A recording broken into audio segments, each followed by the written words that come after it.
turn on. So Patricia is the founder and director of Social Living Solutions and creator of the Family Joy Model. Through every aspect of her work, she hopes to see fulfillment of her vision for a world where people with autism and other neurodiversity are accepted, integrated and recognised as valued members of society. So welcome, Patricia. I'm very excited to hear you talk today. Thank you. So hi ladies, it's fantastic to be here today. So I drove down from Canberra yesterday with my mum and decided to, never been to Camden before, so I thought we'd make a night of it, come down, stay at the Camden Valley Inn. It was beautiful. So thank you, and thank you very much for having me here and welcoming me. I'm just going to start by saying I love Women with Altitude. I think it is just such a fantastic networking network, if you like. And the fact that we are able to go in between each other's chapters and that every group is so supportive and they've all got the same feel, and it's just such a wonderful, wonderful community. And I was talking to Wendy before, and I was telling her about our Canberra chapter and saying, come down to the meetings, because the more that we get to know each other and we get to network, networking is so vital. So today, this is me up here. So that's, my bio, if you like. So I'm an autism advocate, so that's my passion where I work. I'm a facilitator, so I facilitate workshops, run workshops. I'm a keynote speaker, I'm an author. I have today a pre-sale for you a guide that I've just published. Neurodiversity expert, family joy expert, and I'm also a workplace facilitator where I help managers support their neurodiverse employees in the workplace. But I also am too, and that's what I'm going to talk to you today, I am an avid networker, and what I want to get you ladies to think about today is people in your networking circles or who you're dealing with in your businesses who might be neurodiverse. Whether you're a business where you're dealing with lots of clients or whether you're an MLM, you will definitely come across people that are neurodiverse. So today you're going to hear me use the words neurotypical, neurodiverse and neurotype, and explain more to you about what these are, what I do, what my business is, and how this comes into networking. So what do these words suggest to you, the neurotype, neurotypical, and neurodiverse? What do you think and what do you think of those? Neurotypical for brain types? Yeah, exactly. Perfect. So this is me. So my vision is for a world where all people with autism and other neurodiversity are accepted, integrated, and respected as valuable members of society, no matter what their ability. So why is this my vision? Well, this is my vision for several reasons. So I'll start by telling you today a little bit about my personal story. So I have two boys. Both of my boys are on the autism spectrum. So they are my big why for why I do what I do. One has autism and ADHD, and the other one has autism and dyslexia. I myself was diagnosed 2 years ago with ADHD, and the story that Donna spoke about at school was exactly my story as well. So people that are neurodiverse are not disabled, right? Yes, there are challenges, there certainly are challenges, but what I want to talk to you today is about their strengths. But I also want to let you know that, as I was saying, in networking, there will inevitably be women that you come across at events who are neurodiverse and you don't realise. And today my focus is particularly on women, and we'll touch why on this later, okay? And then you will get clients and customers depending on your business model who are neurodiverse. And I also want you to get you thinking, and this is what I'm going to talk about now, once you realise how high the statistics are about how you deliver information to people and whether you should be changing the way you do this. Because there are a lot of people in our age group, particularly the 40s, 50s, 60s, who are walking around undiagnosed. Like when I told you I was diagnosed 2 years ago, I was 52 years ago. So that's how long it took me to be diagnosed. And when I work with adults in the workplace, a lot of those people were not diagnosed until their 40s or 50s. And it's often their children get a diagnosis, which is what happened to me, that then leaves you thinking, oh, hang on, that's me, that's what I do. And then you get a diagnosis. And then you've been struggling all your life, and then all of a sudden you realise why you've been struggling. So the statistics I want to share with you today are that the average life expectancy of a person on the autism spectrum is 54. Okay, that is lower than our Indigenous people. And the reason why it is 54 is because People who are neurodiverse, so whether that's ADHD or ASD, autism, are operating under a much higher level of anxiety constantly. So if you think what that's doing to your cortisol in your body all the time, that's why their life expectancy is shorter. So the average age is 54. The unemployment rate is 85%.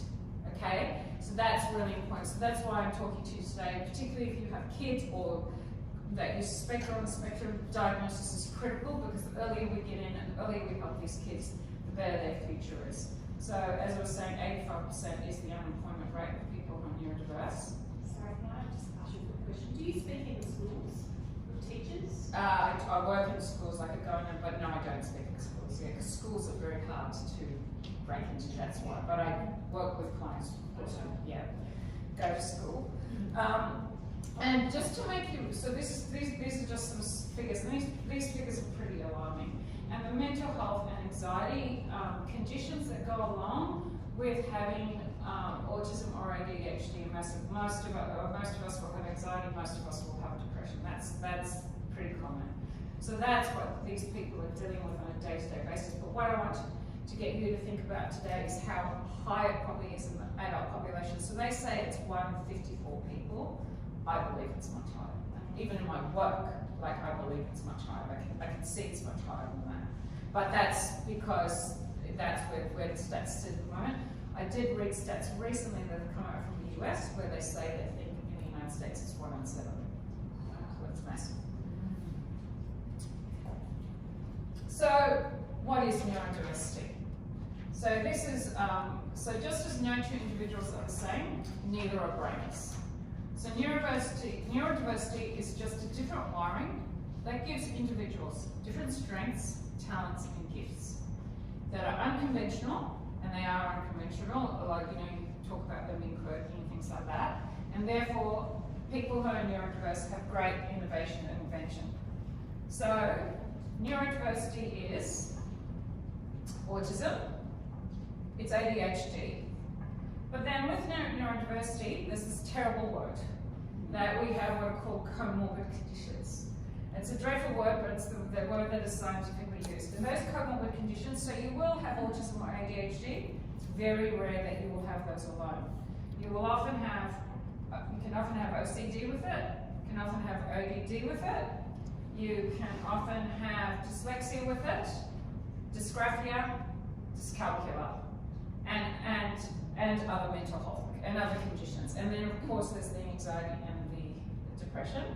And then a little bit later on too, I'm going to talk about the sensory issues that come into this, which is why people have what we know as autistic meltdowns or sensory meltdowns. So autism isn't a disability. It is just a different ability and a different way of thinking. It's a neurotype, so it's a different way of your brain functioning. So neurotype is the name given to one individual form of wiring. And the so-called normal neurotype is referred to as neurotypical, so NTs. So people that are neurodiverse are called, like and you'll hear autistic people talking about neurotypical people and neurodiverse people.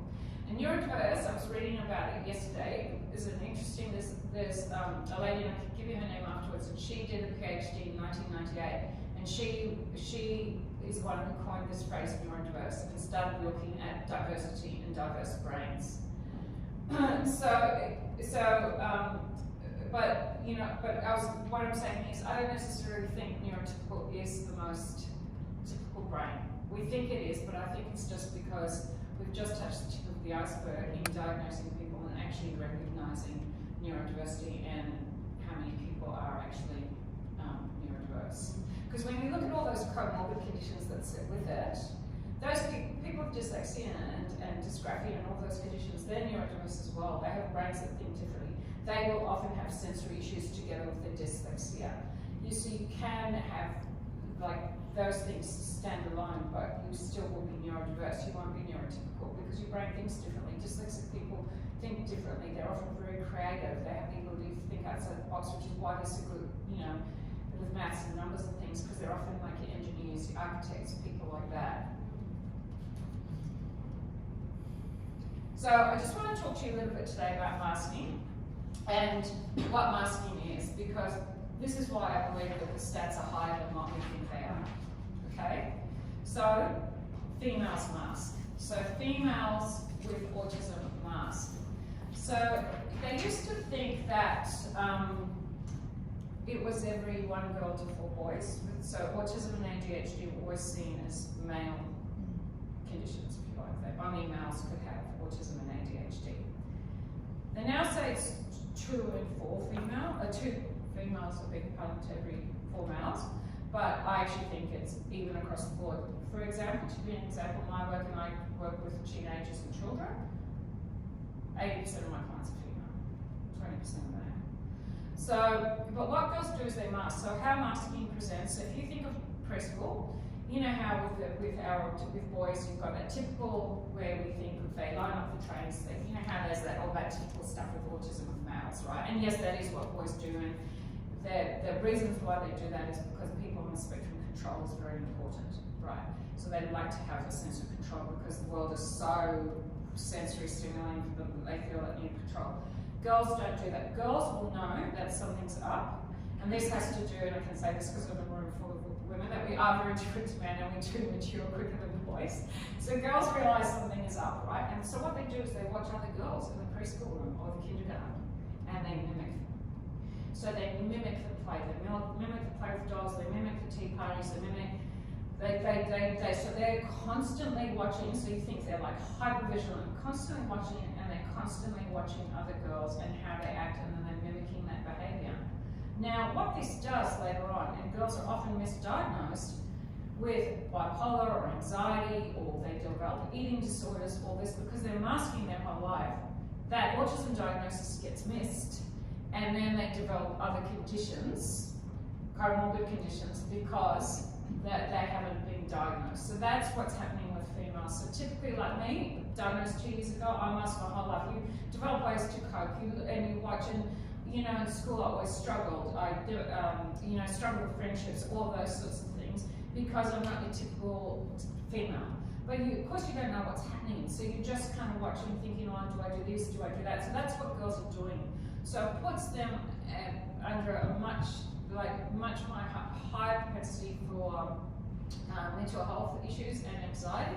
But there are boys and men that mask as well. So like my youngest son, he didn't get diagnosed until 14, and when he got diagnosed, I hadn't even picked it up, and the doctor said to me it's because he masks like a girl, and he does. He developed all of his own coping mechanisms. When he went to assembly, the noise, he would sing a song to himself over and over in his head. He would fiddle with it short, so he didn't look. He figured out ways to fit in and to not, you know, appear weird. I know with reading, a lot of children masking, they'll go to a big extent to memorise things, so that their language problems don't get worse. And that's what he did, because he's dyslexic as well. Yes. So, and see, the thing is he's so intelligent that he would see what he did. So you think how hard your brain is working when you're in year 1, year 2, learning how to read, and you're dyslexic, so you don't know what the word is, but you're intelligent enough to work out what you think it is. So the reading doesn't get picked up because he could actually say that word, but couldn't read it. But he knew that that's probably what the word should be that was there.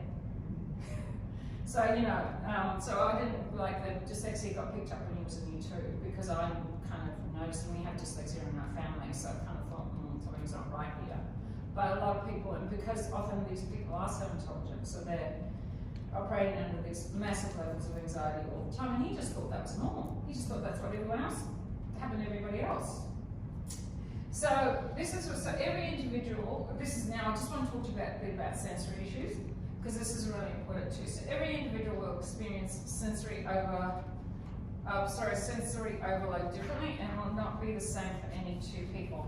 So Monique talks about this as well too. So this is the sensory issue. So everyone that's on the autism spectrum and has ADHD will have sensory issues. So it can, so what is affected? So when you have autism, or when you're neurodiverse, your olfactory system is affected, so that's your smell and your taste, your visual, your auditory, your vestibular, which is your sense of balance in that, and your proprioception, which is your sense of space. So sometimes people like bump into things and that, and you'll kind of think they're clumsy, but it's actually because their proprioception sense is affected.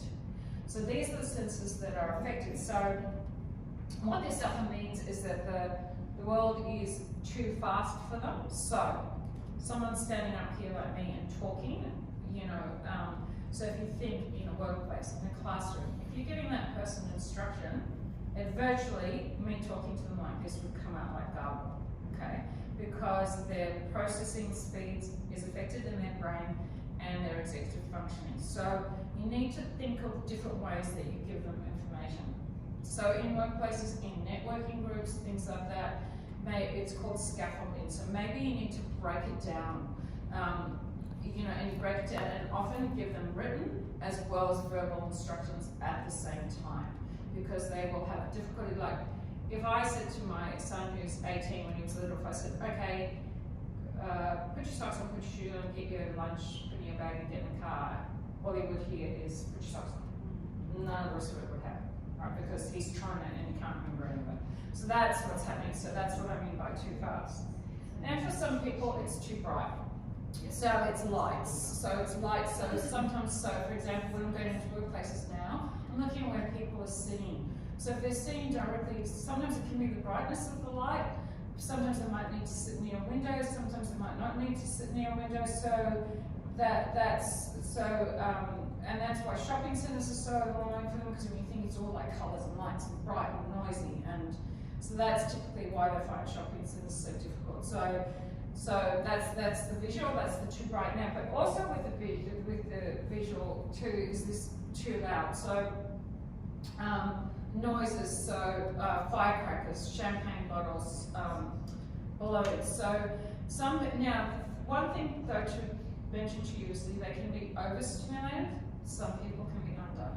So some people it will be like the opposite of the too bright, it won't be bright enough, right? And sometimes with the too loud, it won't be loud enough. But what's really, I find really interesting, and I'm sure Monique can talk about this as well, is that, so with, so the too loud, so what it is their auditory system is affected, and so they're really, really sensitive. So if someone came and clapped near them, it would really, really excruciating pain. Balloon popping, champagne cork, fires of the guffin, that's why you see them wearing earmuffs or with headphones in. But but then you can also be understimulated as well, so you can have like the opposite effect. But I'll tell you something that's really hilarious. These kids that can't stand loud sounds, they're really, really loud themselves. So my son, my brother, he's 18, right? We can hear him. He's like, we have wooden floors. He's barefoot. He's like stomping through the house. He's like, shut. They're really loud. It's so hilarious. But they can't stand loud noises. And you'll see that's typical. Because our parents going to be, he's really loud. And he's like, he's the loudest in the house. We're always telling him to be quiet. So that's the like antithesis of it, if you like.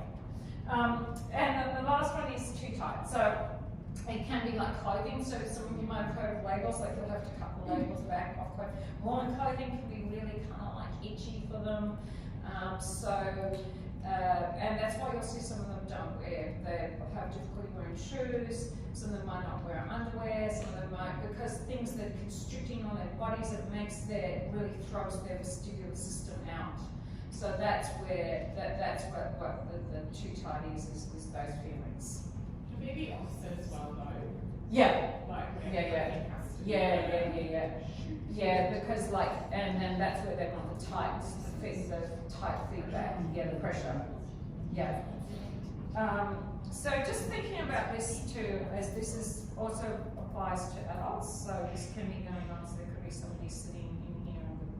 So also too, like to give with fluorescent lights, which there aren't any in here. Fluorescent lights have a buzz. Now, I don't know, but people who are neurodiverse, they will hear the fluorescent lights and it will drive them crazy. Now, what are classrooms full of? Fluorescent lights? What are workplaces full of? Fluorescent lights. So, I mean, and they talk about why can't they function in the world? Well, maybe we need to look at the world and changing it so that people can function, rather than just saying to you, well, you've just got to fit in and just manage. So I'm just going to talk a little bit about stimming now. So So, do any of you know what stimming is? No? Okay. Stimming. So it's S-T-I-M-M-I-N-G. So what stimming is that, so if you think about it, people who are neurodiverse, their nervous systems are in overload all the time. So stimming is behaviours that they will bring in to try and regulate their nervous system. Now little kids will not realise they're doing it, adults who are aware might know that they're doing it.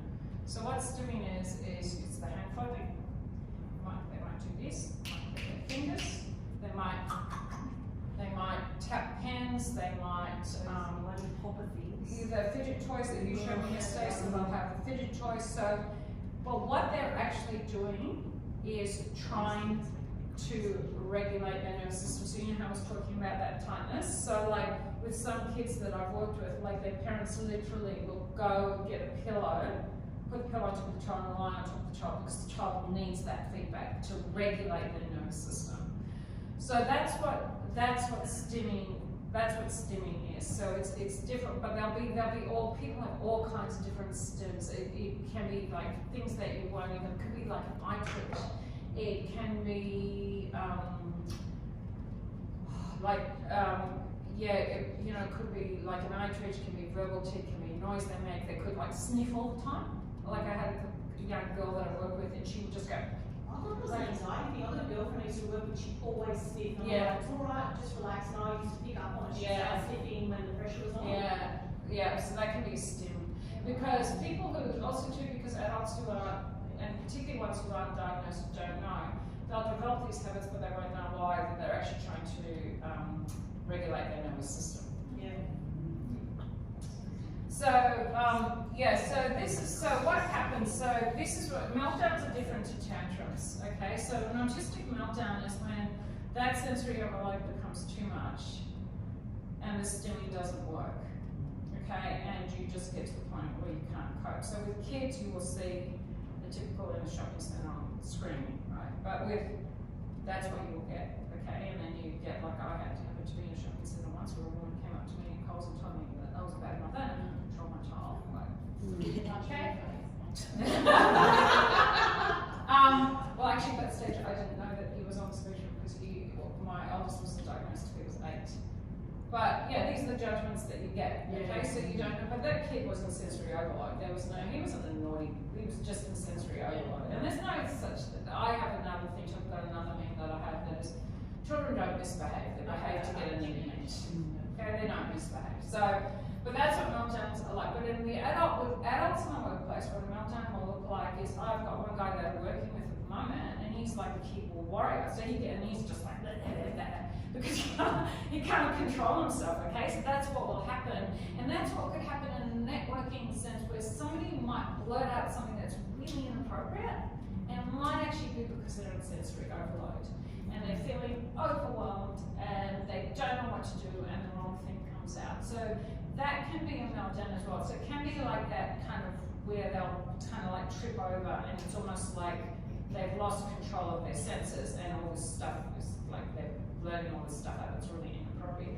But it can also be in a social context where they might become socially inappropriate because they're feeling so overwhelmed that then what's happening is processing. So, and then all of a sudden something will come out of the mouth and they'll actually think, oh my God, like, why did I say that? So that's why it's really, really important to understand sensory stuff, because the meltdowns are a sign of overwhelm. They're a sign that surroundings or happenings at that point in time are overbearing, and also too that they can, occur. So if you think about it, and I won't go into it too much today because you don't have the time, but it's like a whole lot of things accumulating in a day that get you to that point of meltdown. So I have a system that I work with people. It's called an energy accounting system. We actually purposely record your energy throughout the day so that you can actually start to put deposits in so that you don't get to meltdown point. So that's, and this is useful for people that aren't neurodiverse as well. So this is my passion. So it's about turning disability into disability. So everyone's worthy and should be given the support and opportunities to achieve their dreams and goals. And this is what I think is so important, particularly with our kids. education system. Education system really is failing our children and really need a serious overhaul in the way that things work so that our kids can learn better. So my passion and my drive around all of this is pivotal concept is around reframing what we think of as a disability. And especially so in our networking circles and models and our workplaces. And most people have an awareness of their trajectory in life, but typically those with autism and other disabilities don't. Now this is something that I learned about a while ago. I did a course in what's called social role valorization. So a neurotypical person or a person without a disability, so this isn't just people with autism, I'm talking more, cerebral palsy and all different types of disabilities. So a normal person has a trajectory like this, okay? They're born, they go to preschool, they go to kindy, they go to school, they go to high school. Then they go to high school, they either typically enter a job, they go to TAFE, they go to uni, and then they go into work. A person with a disability, their trajectory is like this, so they're disability. They're often put and into like special schools into special schools. So then they go from the special schools, into that trajectory of kind of going downwards, because instead of being included and having an inclusive society, they're separated from society. Okay, and when I went to a conference, a lady got up and she said, "We do not have separate shopping centres for people with disability. Why do we have separate schools, right?" And I'm not saying that, there are some with severe intellectual disabilities and that, yes, it is necessary, but what I'm talking about is to be able to integrate it better so that we don't kind of eyeball people and look at them if they're in a wheelchair and they're dribbling or whatever, but that we just realise that this is the human race, we're diverse, we're different, there's so much difference, that this is the awareness, just trying to create and just get you thinking. Because that is really important, because that trajectory is pretty sad, and that's why the unemployment rate is so high, because it's not equal, it's not being equalised. And I think that's the thing with schools too, is that there's such a straight line with children that they just don't have any, going around it. Because I know with my daughter, because she's on the spectrum, she her thing was she had to wear a hat because that was like her comfort zone. So it was probably the tightness of them. Yeah, just like having this hat on, and they said she's not allowed to wear a hat to school. And I said, you know what? It's the choice of she goes to school with a hat or she stays at home. You need to choose. Oh no, it's not part of the uniform. I go, okay. So she stays at home because they won't let her wear a hat, and I kind of go, you need to pick the battle. And if it's such a bad thing that a kid's wearing a hat, that they can't turn up to school, and this is where I just that comes from story in England. Just irritates me. We're not there anymore. No. I mean, I've had arguments with schools about kids, so dyslexic kids, they often need more water. Yeah. And they have to have a water bottle on their table. Yeah. Argue with the teacher. But no other child in class can do that. Well, if you put a bottle of water on every child in the class, that would probably help every kid in the class, because they're probably all dehydrated. Yeah, that's it. Right? Or movement breaks, okay? Yeah. That movement break that you put in, first of all, there's probably 5 other kids in that class that are undiagnosed anyway, so that movement break, even for that autistic kid, is going to help all. But then it will help everybody, because they're all 8 or 6 or whatever, and they all need to move. Yeah. And not sit there, because exactly as Monique was saying, the way the schooling system works comes from the Industrial Revolution, where we were being trained to work in factories. So that's why we have bells in schools, because in factories they have bells, and that's why we all sit in rows, because in factories that's what you do. Yes. So schooling has not changed since then. I mean, that's nuts when you think the rest of the world has changed. The schooling system hasn't. Which is crazy. Yeah. Well, my daughter this year went to TAFE to do year 10. She couldn't deal with school, but she was allowed to wear a hat. Yeah. And guess what? She doesn't wear anymore. A hat. Can you believe it? And see, in Canberra they have, through the TAFE system, you can do big picture programs. You can do year 11 and 12 at TAFE. Yeah. And that suits a lot of kids a lot better. I know. Anyway. So see the able and not the label, which is exactly what we're talking about right now. So I'm just challenging your idea of growth mindset. So growth mindset is out of the box thinking. It's thinking beyond what you perceive. Okay, so it's not placing labels or limitations on yourself or others. And you encounter in your life, or what you encounter in your life, whether it be business or personal, and enables others to harness their skills and utilise them. And everyone has the right to a meaningful life where they feel valued as members of society. So I'm just going to talk to you now a little bit about strengths of people with autism, because I've talked to you about the challenges that neurodiverse people face. So I just want you to realise that they're often very creative, have the ability to think outside the box, have great empathy for others' feelings, they're sensitive, they make loyal friends, and they're loyal employees. So they are very, very loyal employees. They have great attention to detail, which is why they're fantastic in the workplace. They don't lie. They won't take a sick leave unless they really are sick. They stick to the letter, follow instructions to the T, and they come at problems from a different angle. And they add to productivity of the workplace. So why is support important? So sometimes bonding with others who are experiencing the same challenges with neurodiversity that you are brings realization that others are on the same journey. If we all bond to support one another, then we all find tremendous peace, joy and positivity as we share mutual experiences and journeys and see all the different paths to get to the same destination. So this is why a supportive environment is so important. And with networking groups, that's why I believe it is so important. Though we know that people might be coming in with these issues and dealing with them in our businesses as well. I think there's still this huge pressure to conform. Yeah. Like in a society sort of sense. I was sitting in the waiting room with the psychologist yesterday afternoon. My daughter was in her session, and the next family came in, dad and a teenage son. And I think the teenage son obviously had tics and things, so he was orally stimulating, and his dad was like, "Stop being silly," because I think he thought he was disturbing me, and I was just doing my thing, so I was like, he just goes, "I'm not being silly." He stopped then, but it was really, That's it was really just tough. interesting. It's I was really just tough, like, yeah. I wasn't like looking at them, I wasn't staring at them. Well, I didn't feel like I was appearing to be bothered, but it's still that as a parent, I think also, like you're doing the shopping centre or you're doing the whatever, and you feel this Totally.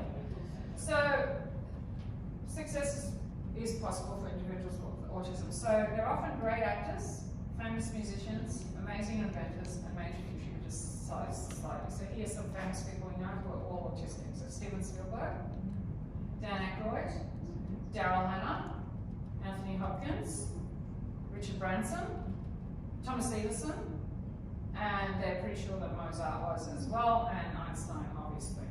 Because you wouldn't be that level of brilliance if you weren't autistic. And Bill Gates and Bill Clinton both were on the spectrum as well. Yeah. Bill Clinton and Bill Gates. Yeah. Both of them. Yeah, Elon Musk. So He's just come out as being on the spectrum. So if you're curious to know what I do, so this is my family joy model, which is what I spoke to you about before. So this is my 12-week journey that I take families on. And seriously think that like on Lonely Planets and a guide that I take you through. So my 12-week program is based on this model, and I created this through my own lived experience, both professional and family. And so what I do is, as you can see, the central point is joy, but I look at all of these things that you see around here. So I look at nourishment, but just not in the traditional sense, brain nourishment as well as what we're giving our bodies. Alignment, so families aligning together, and environment. And then I go through each of those 9 things on the outside, where this is run by week-to-week sessions where we touch on. We look at also parents embracing neurodiversity, really getting a good understanding of it, and also really being able to be the best possible advocates for children within the education system. So this is my purpose. So Social Living Solutions creates partnerships and opportunities for neurodiverse people, and their support network works to gain skills, knowledge, and the resources to integrate and contribute as valuable members of society. And so this is what I've got on offer at the moment. So I've got a new family joy program starting on Monday the 12th of July. You can do it on Zoom as well as in person. I've got capability to run on Zoom or Teams or whatever you would like. So it's a 10-week program. Now, as I said, it starts on the 12th of July. I'm going to be doing them at nights, but I can run them on Zoom and for women that work. And, you know, of course, I mean, mums and dads that work, but generally I tend to work with mums. So it's going to start on 12th, it's going to run for 5 terms. So Monday, the 12th of July is first day of term, and Monday, 20th September is the last day of term. 7:30 to 9 at night, $3,500. But if you pay before the 30th of June, it's early bird. And if you have NDIS covers it. So if you have NDIS funding, they cover it. What band does it come under with NDIS? Like what? Social community participation or daily living skills, that sort of thing. And then the other thing that I've got is these workshops that are around, as I was saying, for workplaces. So, and these two, you can, if you know anybody that would be interested, we can Zoom them in. Dash love it, Zoom them in. So it's a workshop. So this is for workplaces. So it's $15.75 per person. That excludes GST. The next program is on the 17th of June. It's an all-day workshop. And aims to arm lower to middle managers with leadership skills and strategies for bringing out the best in their neurodiverse team members. And the workshop gives you the tools to create and enhance an inclusive team. It's highly interactive, it's run in person or on Zoom. And for both of these, if you visit my website, which is Social Living Solutions, if you just Google Social Living Solutions, it will come up. It's you can register for either of those courses. Now, before I go on, I should say that if you or outside of here think anybody that might be interested in working with me, I always do a 30 to 60 minute complimentary, obligation-free call. Because it's really important, particularly if I'm going to be working with people's children, that their children feel like I'm a good fit for them. Okay, so I always, with everything I offer that, I always do 30 to 60 minutes, no charge. Because I want the parents to get to know me, and I also want the kids to get to know me as well. So this here is what, so they are ways to connect with me. So Facebook, Social Living Solutions, also Patricia Falcetta on Facebook. Instagram, Patricia Falcetta. Email is patricia@sociallivingsolutions.com.au. And then web, sociallivingsolutions.com.au, and my mobile's there. So this is my Family Joy program. So this is my guide that goes with the 12-week program. Now, what I've done, and I've got, Monique's got the links, I've got a pre-sale that's about to be published, it's going to be published very soon, within like the next couple of days. So if you're interested in buying it, it is $60 plus postage. You can purchase that today. So the idea of this is if you're interested in my program, but some people might want a DIY and might not, well, you know, like I recognize that the cost is high. So that's, you can do it yourself. So you know how I was talking about learning plans or your guide? That's your guide. So if you're interested, you can do a pre-purchase of that today and it will be out to you for the next couple of weeks. So that's me. Patricia, how often do you do the program itself? Probably term by term. I am going to be I'm actually going to be bringing in somebody else to run it. So I'm going to be starting another one in August. And she is, she has a degree in psychology and she's doing a master's in occupational therapy, and I'm going to be getting her to come in and run the program for me so I can sort of run two at the same time. But having said that, if you look on my website, there are other packages that I offer, and people can just work with me. It's $195 an hour, so I do work with people hourly as well if that's what they want to do. So with one lady that's just come on board with me, I said to her, well, how about, and she was interested in doing, I do a social skills package, but I said, how about I just meet with you son for a couple of, like 2 times for an hour, and it's $195, and then if you're happy, then we'll sign you up for the program. You know, so, you know, there's flexibility, you know, and, you know, I want to be able to help and work with people, so we'll always try to be flexible and find other ways of doing things, so that, because not everyone has NDIS, and I recognise that. Yeah, no, there's just a couple of parents that I know that are looking for that kind of input as well. Yeah. Just one other question about the spectrum, because you describe my son to a T, and he's always had little things, but he went for a diagnosis and it was negative, because there were so many of those things that he didn't have. So is there a lot of it that go for diagnosis and, I mean, you know, they basically said, no, he's fine. Yeah. So And yeah. I mean, he's an adult now, he's 27. So Yeah. I feel like I've really missed the boat. Yeah, well, except that if he is on the spectrum or has ADHD and got a diagnosis now, it's still probably helping a lot. I mean, that does happen. My son, so the first time I took him to be diagnosed, this is my oldest who got diagnosed today, came back saying no. And then what happened is because he struggled with other things, we were seeing an OT, and that OT said to me, Patricia, you're right, he does have autism. And she put me in contact with a psychologist in Canberra, said go and see this psychologist, and came back with a diagnosis. So that But what's the benefits of having a diagnosis? you get NDIS is the first benefit. So any therapy, so if he sees a psychologist, he sees an OT, he needs help in this like programs to help him get work, all of that would be, that's the first. But also too, apart from that, it's like I can tell you for me, when I got it, it's a massive relief because all of a sudden it answers all these questions and all these things that you thought were wrong with you, that you actually don't realise are wrong with you, just realise that your brain is wired differently. So then, like the stimming, the self-regulation, all those things, you can then bring those things in to be able to self-regulate yourself so that you don't get that overwhelmed, you don't get stressed, you do cope better with anxiety. You might benefit, some people benefit from medication, all of those sorts of things. So a lot of that described to my daughter as well. Now I've just had her in a 7-month program at the mental health thing up at Concord Hospital, and the head psychiatrist there said no, she's not on the spectrum.